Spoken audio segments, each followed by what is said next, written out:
মাম্মা তুমি কি করছো?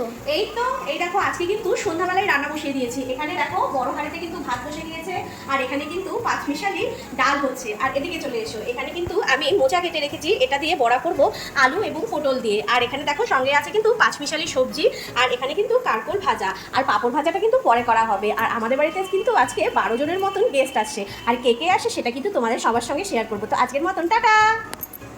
তোমার মোচার বড়া রান্না হয়ে গেছে? হ্যাঁ বাবা, এই তো দেখো মোটামুটি কিন্তু মোচার বড়া আমার কমপ্লিট। এই যে এখানে কিন্তু মোচার বড়া আমি কিছুটা ভেজে নিয়েছি, আর এখানে কিন্তু কিছুটা ভাজতে দিয়েছি, আর এখানে কিন্তু এই যে প্রিপারেশন করে রেখেছি।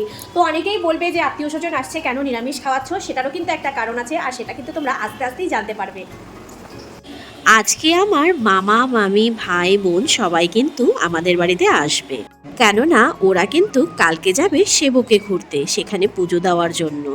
আর তাই কিন্তু সবার এখানে আসা, আর একে একে সবাই কিন্তু দেখো চলেও এসেছে। ওরা যেহেতু কালকে মায়ের মন্দিরে পুজো দেবে, তাই কিন্তু আমি আজকে নিরামিষ রান্নাবান্না করলাম।